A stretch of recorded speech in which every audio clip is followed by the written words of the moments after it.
I offer my prayerful pranams at Bhagwan's divine lotus feet. Respected elders, dear brothers, sisters, SSE teachers, parents, and dear children. So, such a beautiful program. Give yourselves a big round of applause.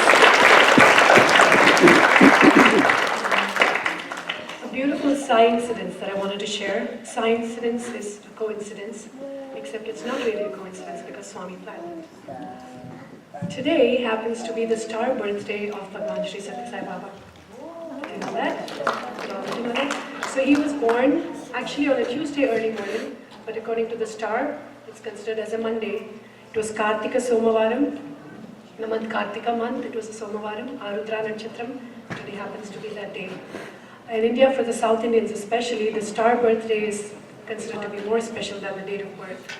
So happy birthday to the Swami and all of us. I couldn't have asked for a better start today. We started with Veda Ghosham, Rudram and Chamakam out back in front of the Ganesh Mandir.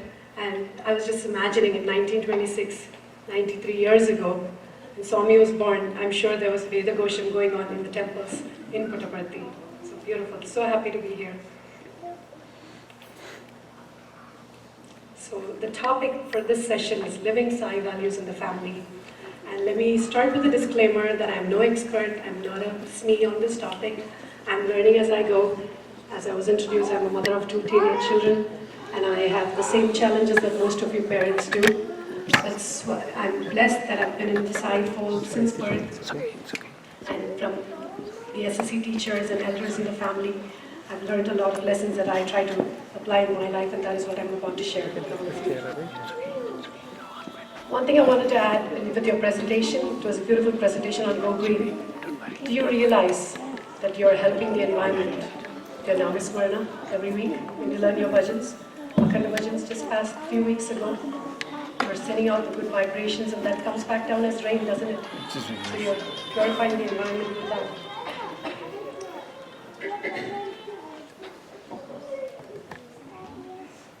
And another way that you're also helping the environment, I'm sorry I walked in a little late, I don't know if I missed that and you talked about it, is by eating a vegetarian diet. Right? Did you talk about that in any of the presentations? Did I miss it? Yes.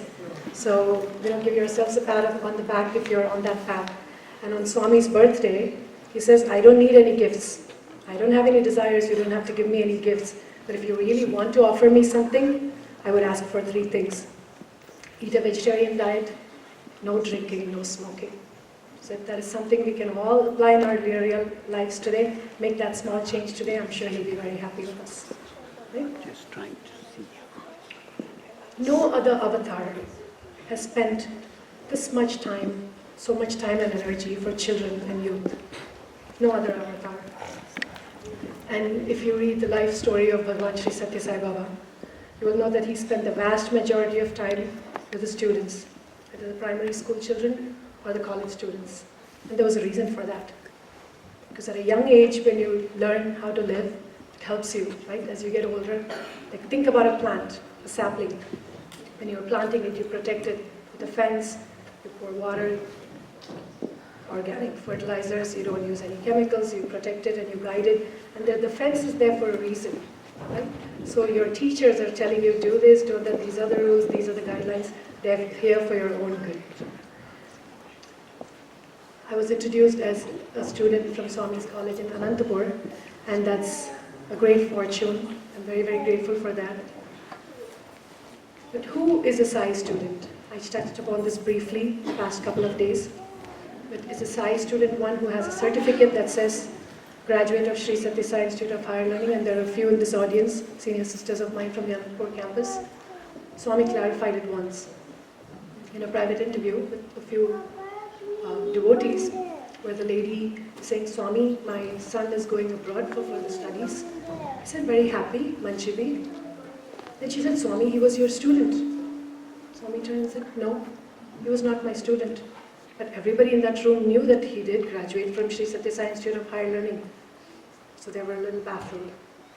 And Swami clarified. He said, what are the requirements for you to call yourself a student of the institute? He asked some of the folks in the audience who were administrators in the institute. I said, Swami, well, he'd have to have attendance, minimum attendance. And if he's a science student, he needs to have taken these courses, commerce, these are the courses, and he would have to make a certain grade and follow the code of conduct in the institute, and then we'd certify him as a student. Swami said, yes. So that would be a student of this Satya Sai Institute. But to call yourself a Sai student, you have to follow my syllabus, you have to pass my tests, and my code of conduct. So, all of you children here, even if you are not studying in Satya Sai Primary School or middle school, higher secondary school, if you're following his teachings, taking your lessons home, discussing with your parents, and applying those teachings in your real life, you're all Sai Baba students. Are you Sai Baba students?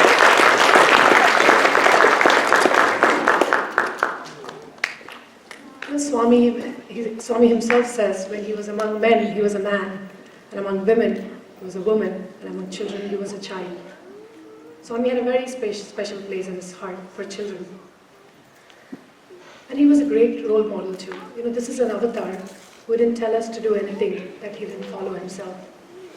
And as most of you would be aware, actions speak louder than words, don't they? Yes? There was a quote, was it Emerson, that said, your actions are speaking so loudly that I can't hear what you're saying. Very true. For the parents in the audience, just a few things that I have heard over the years as a student in Anantapur. Close it. Okay. A few things I have heard from my teachers in Anantapur and from Swami himself directly. Is that better, Auntie? Okay.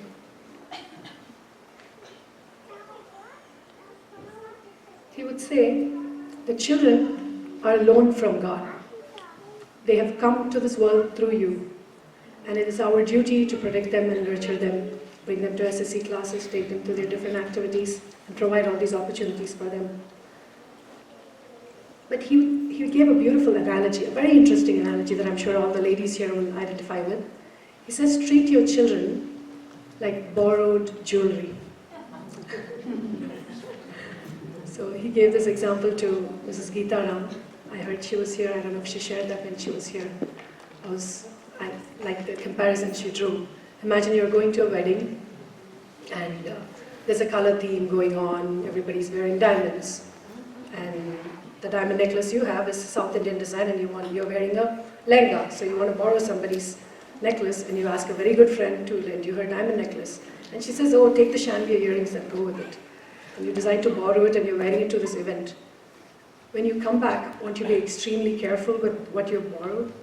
And as soon as possible, try to return it, though you'd really very much like to keep it. Swami says that is how it is with our own children. I know we have an attachment I have to children of my own, but every day as we are raising them, we have to remember that they are on loan from God. And Swami says children's minds are like fertile soil. You know, all we can do as parents, as teachers, as caregivers is plant the seeds. We sow the seeds, we water it, we teach them to have love and devotion for God. But when and how these seeds will sprout, where they will go, is in His hands. We cannot control that. All we can do is guide them, right? And in my own life, from my own experience, I can tell you the biggest wealth my mother has given me is love for God, love and devotion for God. And for the mothers here, Swami has told us in several discourses in our final year's interview in Anantapur, we had a tradition, just before we were getting ready to leave the portals of the institute, he would call the girls inside the mandir and give us a discourse, all the outgoing students. And one thing he would tell us is several of you will become mothers. Remember that for the first 5 years in your child's life, your lap, he said, your lap is the university for the child. For every child, the first 5 years, the mother's lap is the university. And in several discourses, if you pull up any Ladies' Day discourses, beginning from the very first Ladies' Day discourse in 1995, he would say that the credit for Rama being so brave, or Lava and Kusha being so brave, is their mother. He would say Rama is so great because Kaushalya raised him to be great. Lava and Kusha are so great because Sita, and he would give examples of Veera Shivaji, Jijabai, and then Mahatma Gandhiji, Putlibai. He would I remember very fondly he would animatedly narrate the story of, the true story from Mahatma Gandhiji's life when he was not a Mahatma yet, he was just a young boy. His mother had a tradition, she had a vow that she wouldn't eat her lunch until she heard the cuckoo bird sing. Have you heard this story? Have your teachers shared this in SSE? Yes, I hear some of you saying yes. So the mother would wait for this bird to hum, to sing its melody, and then she would go eat her meal. She would break her fast and eat her meal. There was one afternoon, the cuckoo bird never sang, and the mother was just waiting. It was past lunchtime. And his heart went out to his mother. He was very attached to his mother. So he was very good at mimicry. Did you know that about Mahatma Gandhi? So he mimicked the sound of the cuckoo bird. And did the mother feel, oh, that is so sweet, you didn't want me to skip a meal? That's not what she said. She cried. She was very upset. And he said that was a turning point in his life. And that day he vowed never to lie again in his life. And Mahatma Gandhiji credits his mother for turning him into a Mahatma. Isn't that amazing? He credits his mother for that.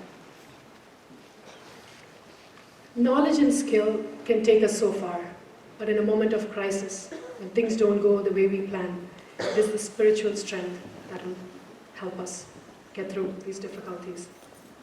And for parents, this applies to teachers as well, because Swami calls the students Prema Putras. Our own children are our Kama Putras, while your SSE children, for the teachers, they are our Prema Putras, children of love, motherly love for them. Swami would say it is very important to have this fair balance of love and law, is what he would say. It has to be a fair balance on both hands. And he would give the example of Yashoda. She would have the butter in one hand and the stick in the other hand. She would go after Krishna with the butter. She would lure him with the butter, and then she would say, with the discipline, you have to follow that discipline. But it's to have that fair balance, right? And another thing he would tell the parents is, he would say, don't be Dhritarashtras and Gandharis. Children, can somebody tell me why he would have said that? Any idea? Do you know who Dhritarashtra and Gandhari are? Any of the older kids? Okay. Kauravas, have you heard of the Pandavas and Kauravas? The Mahabharata war, the cousins, the 100 brothers fighting the 5 brothers, good versus evil. Yes. So the parents of the Kauravas are Dhritarashtra and Gandhari. So Dhritarashtra is born blind. So his wife takes a vow when she marries him that she would cover her eyes and never see the light of day. So Swami says, not just literally, figuratively, he says, don't be blind to your children's faults. And as parents, we tend to do that. We try to push our kids. Could it be as a protagonist in a play? So we have to trust the judgment of the teachers, and we have to go, is my child ready? Is she qualified? Is he ready for this? Right? He says, don't be blind to your children's faults. He says, get involved in their lives. Talk to them. Ask them what's going on in life. What's going on. If they don't behave correctly, ask them. And Swami says it's come to a stage where the parents are afraid the children will drift apart if they ask them questions. And the teachers go, I don't want to get in any legal trouble. I'm not telling the child. The grandparents go, well, I'm only visiting them every few years in Canada. I want to be friends with them. I don't want to correct them. So who is going to tell you right and wrong? Somebody has to do that job, right? So we all have a share in raising the future generations. But he would be very specific. He said, don't only tell them what they're doing wrong. Definitely kids, you don't like that, right? I didn't like that when I was your age. I've given the famous eye rolls to my mom. But he said, don't just tell them, don't do this. Tell them what to do instead. So the quote, if you were to finish it, see no evil, see what is good. Do no evil, do what is good. Think no evil, think what is good. And that is the way to God. That's the theme for SSE, our new Sai Center back there. And as parents and teachers, I'm sure you do this already. I'm probably preaching to the choir, but this is a topic for the day, and I feel I have to share this. When we see a positive change in our child, whether it's a student that maybe wasn't behaving well, or indifferent, or a child at home, when you see a positive change, acknowledge it. Just as we are quick to point out their flaws, and Swami was a great role model for this. He would point out something, and when that student made that change, he would acknowledge it right then and there. And that the confidence goes up, right? You get a boost in self-confidence. But the most important thing, if this is all you take away from this talk, is Swami's message about us being an ideal first before we tell them. And have you done the play Cheppinattu Chestara in the center here? Yes. So you're very familiar with the plot. So it's Swami wrote the script and he directed the play when he was a young boy. He was the protagonist, Satya, in the play. And he calls out his parents for their double standards, the teachers for their double standards. And then he says, you have to be a role model yourself. And only then the children are going to listen to you. And it begins with small things, right? As parents, we try to keep up with the Joneses. For the women, this is the latest fad, this is the fashion. So I'm going to buy more saris, but then here we are talking to our children about sealing on desires. I mean, think about it. We are here encouraging these children as SSE teachers to give presentations on going green. But if everybody brings an Aquafina bottle of water, a smart water bottle, what kind of a message are we giving out? Or as soon as the kids get back in the car, they've given a nice presentation about going green, and the car is filled with cups from Starbucks and water bottles, what kind of a message does it give out? So the change begins at home, the baby steps that we take. And if we as adults, as parents, give in to peer pressure of buying that big house, the 5-bedroom house, and buying the Lexus and whatever is the latest, the Tesla, so our children are going to probably grow up and want to do the same thing. We are competing with our peers, and then we tell them, don't fall into peer pressure. Right? Positive peer pressure is good. See, your friend is doing so well, he's managing, juggling all of his activities. Come on, let's find out how he's doing it. That is one thing. But negative peer pressure is not good for children or for parents. And the Mahavakya that Bhagavan Sri Sathya Sai Baba talks about is actually a beautiful book. It's a navy blue book with an orange border. I remember that from our summer course. We had to study that and write an exam on that in our summer course before joining the institute. The Mahavakya that is mentioned there by General Chibber is to be, to do, to see, and to tell. Again, it comes back to Cheppinattu Chestara. Do your actions, follow your words. And that is, incidentally, the theme for SSE in USA right now. All the Sai centers, Sai regions in USA, that is the theme we are following, Cheppinattu Chestara. So all our lesson plans are around this theme. So I think it's a subtle message, not just to the children, but to the parents and the teachers to also be careful. Are we doing as we say? Now, if you're a gymnast, if you're into swimming, if you're in the school team, you have a certain diet you need to follow. You have certain exercises that you do. There are certain things you do not eat. There are certain things you do, correct? Or if you're into, say, if you're in the wrestling team, or something like that. So too, as spiritual aspirants, we have a certain regimen that we need to follow. And those are what the children may call as do's and don'ts, but in the organization they're called guidelines. And they are here for a reason. It could start with a dress code, something as simple as a dress code. We may want to ask, but why do I have to wear white? Swami says white stands for purity. In my generation, and definitely in my mother's generation, Swami wanted it to be so was good enough. Swami said so was good enough. We didn't ask any questions. But now we want answers. We want to know the whys. Instead of asking your peers and getting in little cliques and groups, talking about how things aren't working or I wish it was different, I urge you to go back, the children and the parents who may have these doubts yourself. Sathya Sai Baba sat down and wrote letters and letters, articles that were published in the Sanatana Sarati in the early 60s and 70s.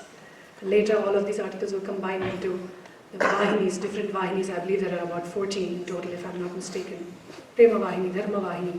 In fact, Swami used to call this bhajan, Janani Ma, Sai Janani Ma. You remember that line? There's one line. Yes, the Prema Vahini, Ma Dharma Vahini, he used to call it the book library song. Swami told Raviraj Nasri, he called it the library song. So we're coming back to where we were. So when you have these doubts, say you're going through a journey, and you're confused, you feel A is telling me something, my teacher is telling me something, my parents are telling me something, and my didis and akkas are telling me something else. If you're confused, don't look each other for answers. Go into the Vahinis, pull up a Sathya Sai speech. It's happened to me, I can't tell you how many times, where I'm confused, I'm at a loss and I don't know. Swami, what am I going to do? I can't hear you. And I'll open up a page in Satya Sai Speaks and I'll find the answer to my question. So I urge you, the next time you're at those crossroads, some of you are transitioning to become YAs, you have questions, you have doubts, go into Swami's direct teachings. And Swami says, divinity is latent within each of us, whether you're a child, a youth member, adult, new to Swami, don't know Swami, just here out of curiosity. Divinity is latent within each one of us. So instead of always asking, think about it today's world, we are always asking, who are you, what do you do, what are you? But the question should be, who am I? Understanding yourself. That is what spirituality is all about. One of the fundamental things for children, for SSE children, parents, and all of us in the Sai organization is having love for God, fear of sin, which will lead in morality in society. And I must share, before I had the first darshan of Bhagavan Sri Satya Sai Baba when I was a little girl, I probably had fear of God. That generation, I was raised being told, you can't do this, God will punish you. You can't do this, He will be unhappy with you and something can go wrong in your life. But if I close my eyes, I can picture my early darshans. I grew up in the city of Chennai in South India, Tamil Nadu. One of my first darshans of Swami was in the darshan grounds in Sundaram. That is the ashram for Swami in Chennai. And I remember thinking, look at this God. He's floating amongst us. I'm used to going to temples and doing pradakshinas, when you do the circumambulation. You go around 3 times, 9 times, and you pray, Swami, God, do this for me, and you go 9 times, and then you break a coconut, you put money in the hundi. That is what I was used to. Taking sweets. I'm sure you do that in a lot of temples even now. We take a box of sweets, sometimes a sari, sometimes if it's a Shri Mandir, you take a piece of fabric to be offered, and definitely there's a hundi. I was very surprised. So this is God. He's walking around us. He's making circles around us. He's taking pradakshinas of us. And He's coming to us and asking, tell me your problem. Do you have a letter? Oh, you have an illness? He's curing somebody here. He's reaching out and asking, what can I do to help you? How fortunate we are. For the parents in the audience and the teachers who follow Tamil, Manikavasagar, in a Sivapuranam, he says, Sivan avan en sindayul nindradanal, avan arulale avan talvanal. If you're here today in this building on a Sunday morning, in, for me, very, very cold Edmonton, there's so much else you could be doing. Forget about doing something else. Wouldn't you rather have slept in this morning, snuggled up in bed with your hot chocolate or your coffee? But if you are here today, participating in this activity, in this satsang on Swami's star birthday, it is only because of His grace. You are at His feet, it's only because of His grace. Don't ever forget that, and don't take that lightly. It's a huge responsibility too. When the Sai organization in America was being formed, Swami chose Dr. Hislop to lead the organization. And he gave him very specific instructions over several interviews, and he said, this is how you should conduct it, and these are things you absolutely cannot do. The organization, any organization, however beautiful it is, any building for that matter, is only as strong as its foundation, right? You can embellish it with as much as you want. You can do all of these decorations, but it's going to be only as strong as its foundation. So the Sai organization has been formed on certain fundamental principles, out of which discipline is number one. Discipline, devotion. And these things cannot be taken lightly. So as Swami was giving him these guidelines on how to run the Sai centers, after a few weeks Swami was following up with him, and he asked him, so how are things going, Hislop? And Hislop was like, Swami, I have my doubts. Maybe this is not the right time. Should we wait a little bit longer, Swami? And Swami said, no. If not for the Sai organization, these were Bhagavan Sri Satya Sai Baba's words to Hislop. If not for the Sai organization, the world will be thrown into chaos. Swami really did say that. So should we sit in our high horse and go, oh, thank God for us? Right? No, anything but. The activities that we do in a Sai center, when we come together for events like this, it's not something trivial. It's not something to be taken lightly as entertainment. We don't come here week after week for spiritual entertainment and to socialize and to catch up with one another and wear our best clothes and share stories of recipes. That's not the reason we come here. This organization is a manifestation. It's his manifestation, and we are privileged to be a part of it. He's given us permission to be a part of this. And SSE is Swami's gift to the world. And for SSE to actually work, for you to see any benefit from Sai spiritual education classes for the children, whether it's as a parent, as a teacher, or as a student, Swami talks about the golden triangle, and he's at the center of the triangle. Imagine a triangle. The parents, the children, and the teachers. Even if one of these three is disengaged, and maybe, I'm not saying it's happening, I have seen it in my travels, where the parent gets to see what the child is doing once a year when they come for a birthday presentation like this. No good. And trust me, parents, the children will sense. Okay, so my parents are dropping me, they're doing their own thing, doing their Costco runs. I don't know if you have a Costco here. No, you're doing you do? Okay. But I hope you're not doing that here. If we come here Sunday after Sunday, your child may have 100% attendance. It's not quantity, it's quality for Swami. And we are dropping off the child, disengaged. Don't ask them what went on, what did you learn about today? No questions. Just show up. Okay, it's an annual day, I'll bring my camcorder, my iPhone, I'll have captured it. Goes into file. The children will pick up. They'll be very quick to pick up. Okay, really, my parents don't care. Taekwondo is a lot more important, or my swim team is a lot more important. And what happens after they graduate SSE? They disappear. So when parents are engaged and when the teachers teach with a lot of love, which is why Swami said these are our prema putras, they have a huge responsibility. So the golden triangle.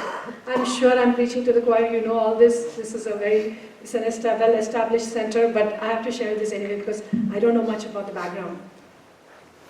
So how can we make this little change? Say you are one of these parents, and you're just bringing your child, they're teaching something good, they're learning some shlokas. Balvihar Chinmaya Balvihar is too far for me, this is much more convenient. Let's say that's a reason. On the ride back, you can ask the child, so what did you talk about today? Honesty. Oh, but you're an honest child. Oh no, Dad, I learned so much more. It's more than just not lying. These conversations are important. Say you don't have the time to do that, you're carpooling. When you go back, eat dinner that day, you have to have this conversation. And I'm sure the teachers are doing a fabulous job talking about current topics, issues that this generation faces. It's very important to have this dialogue. And come back, I would urge you, if you aren't already doing that, come back and talk to the teachers. Do you send out weekly summaries to the teachers? Or do you update in a website or somewhere? So it is pretty much if the children share, the parents come to know, otherwise they don't. Parent-teacher meetings, yes. Okay, but it is important to have these parent-child meetings on a weekly basis. Parent-teacher meetings may not happen every week. You drop off the child and go, but it is important to have this discussion as a family.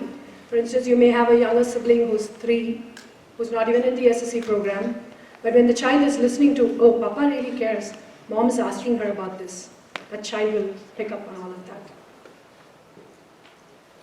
Bhagavan would say, Ihamuna sukimpa hemataraka vidya, paramuna sukimpa brahma vidya.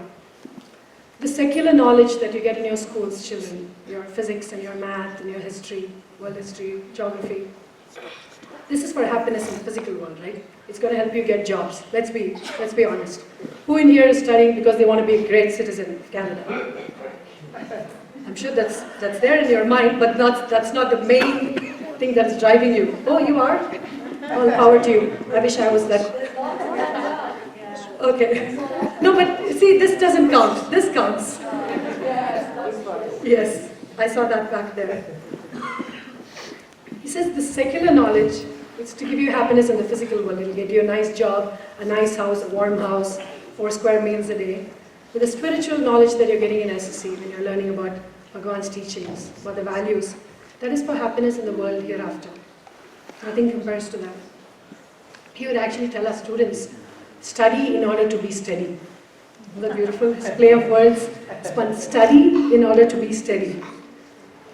He would tell us, and I remember writing this in the summer course exams, my students, and remember we are all going to try to be his students, right? University student or not.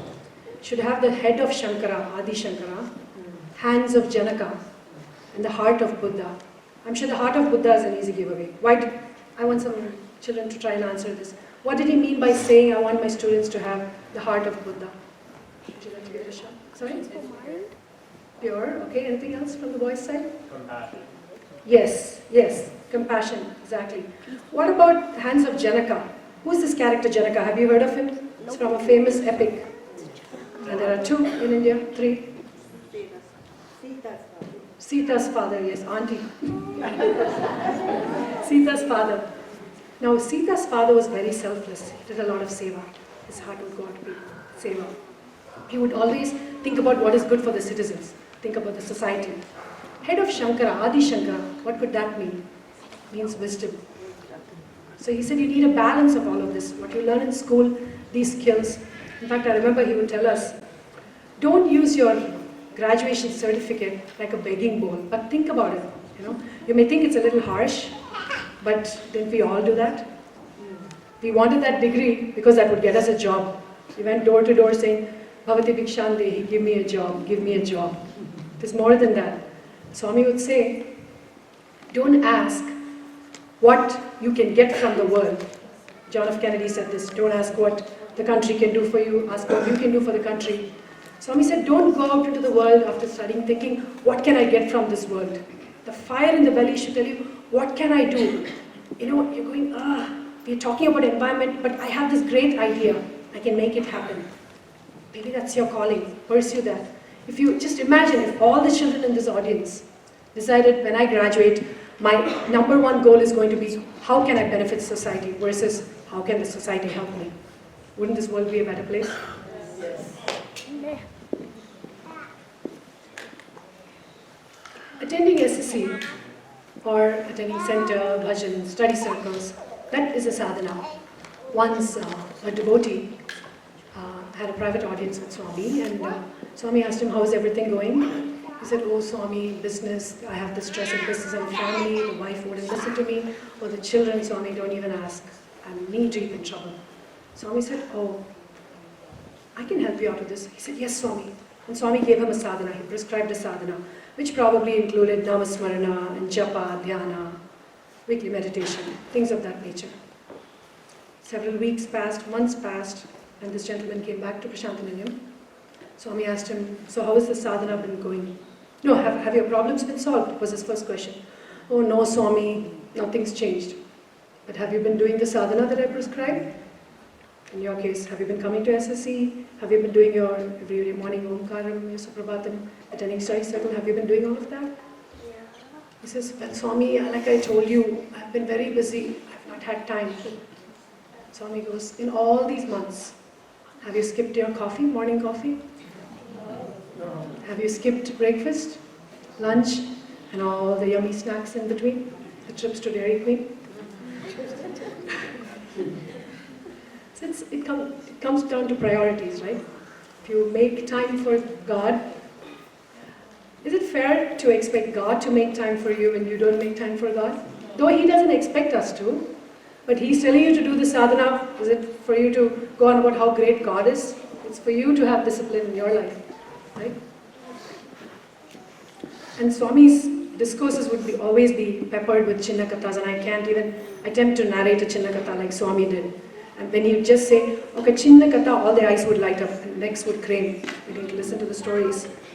He would narrate this beautiful story, and I don't know, children, you probably don't know about the time and age where we didn't have plastic containers or even steel tiffin carriers. Today I know they talked about using reusable lunch boxes. We didn't have a concept of lunch boxes then.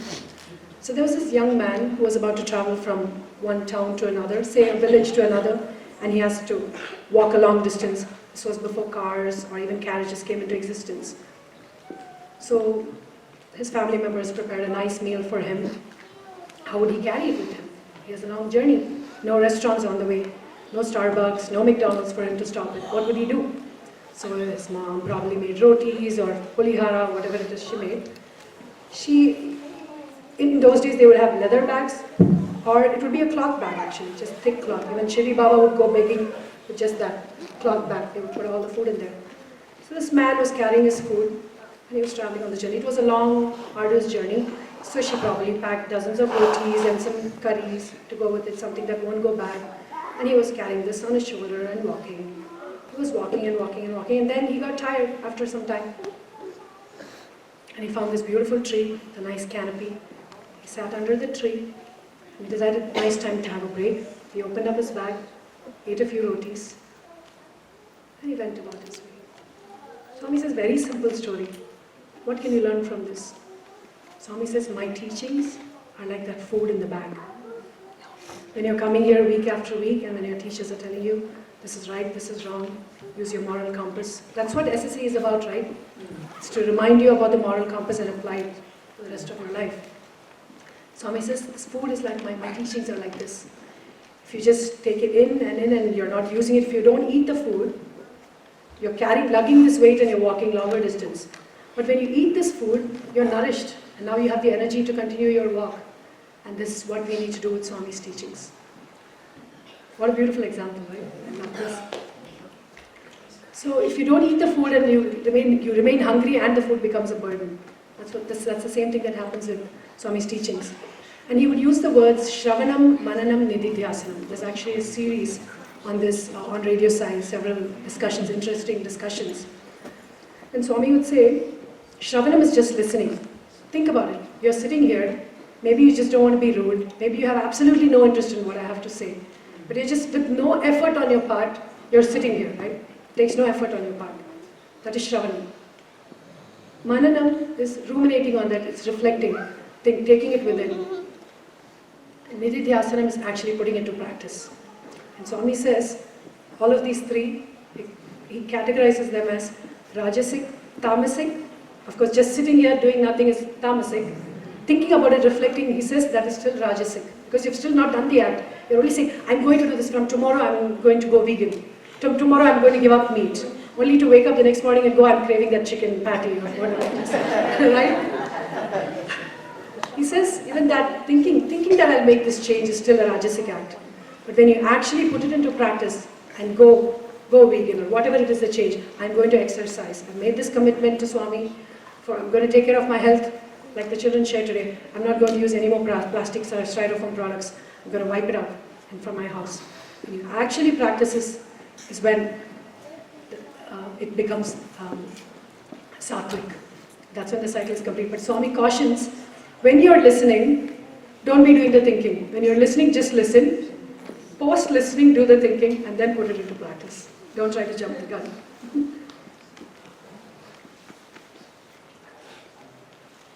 What does it mean to say lead a spiritual life? And I know a lot of us think on Sundays, Sundays are Sabbath, Sundays SSE, Sundays bhajans, all other days we freely do what we want. Sundays I'm going to follow this. Is that spiritual life? That's not what Swami says. He says, ask yourself, what would Swami want me to do? How would Swami want me to react? There's a situation, there's a crisis. I'm upset. I get this nasty email from a friend. My child is talking back to me. I can't get this child to behave in class. Ask yourself, what would Swami want me to do? Will whatever action I'm about to take, is that going to make Swami happy? When you lead a life like that, it becomes spiritual. It's not difficult. It's not, Swami gives you all these sadhana for your own benefit. But even if you don't follow any of that, you can't chant the Rudram, you can't even chant Oms on Shruti. Let's say you cannot do any of that. If every moment you're thinking, will this make Swami happy? You're leading a spiritual life, right there. And I remember in the beginning, he would say, my life is my message. Towards the end of his avatarhood, he started saying, your life is my message. So we are all walking advertisements for Swami, whether we like it or not. Self-included. No pressure, being up here. That doesn't mean you live in fear, and fear and guilt are the lowest of emotions that you can operate from. Oh, I cannot wear this because some side devotee might see me and judge me. That is the lowest of emotions you can operate from. But think, oh, I cannot dress this way because I'm Satya Sai Baba's devotee, and only Sai Baba can call you a devotee. We go around parading. I've been a Satya Sai Baba devotee since birth. We could at most say I'm a follower of Satya Sai Baba, along with all the other Babas I may be following. I'm a follower of Satya Sai Baba. Only Satya Sai Baba can give us a certificate whether we are his devotee or not. Right? And for the children, I want to leave you with this final thought. If there's one role model besides Swami for all of you, it's none other than Bhakta Prahlada. Is that a play you've done in this region, in this center before? Yes. I know Swami says don't watch movies, but Swami himself allowed us students to watch several, bhakti-based movies like Sakkubai. I remember some of us Anantapur students, Akka, you may remember, we watched Sakkubai with Swami. Watch the movie Bhakta Prahlada. It might have been dubbed in Telugu and maybe Hindi, but it was originally made in Telugu. Beautiful movie. And you can learn from that how the whole world is against him. His own father is threatening to kill him. He attempts to throw him in the dungeon. He throws him in the ocean. He has elephants try to trample him, and he escapes every single time because he had faith in the Lord. If you have faith in Bhagwan, he can make anything happen. With that thought, I take your leave. Sign off.